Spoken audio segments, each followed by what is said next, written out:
नमस्कार, मी जया मेहरा. दबंग 24 न्यूज चॅनलमध्ये आपले स्वागत आहे.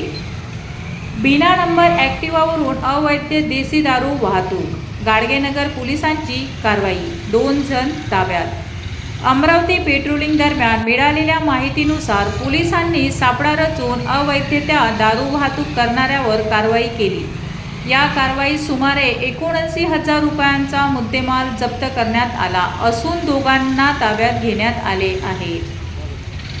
पोलिसांनी बिना नंबरच्या ॲक्टिवा मोपेडवरून दारू वाहतूक करणाऱ्या गौतम धाडसे याला पकडले. त्यांच्याकडून 3 पेट्या बॉबी संत्रा देशी दारू किंमत 14,400 रुपये, 1 पेटी टँगो पंच देशी दारू किंमत 4,800 रुपये तसेच ॲक्टिवा मोपेड किंमत 60,000 रुपये असा एकूण 79,000 रुपयांचा मुद्देमाल जप्त करण्यात आला. चौकशीतील हा माल राम भगवानदास अहिरवार यांचा असल्याचे समोर आले.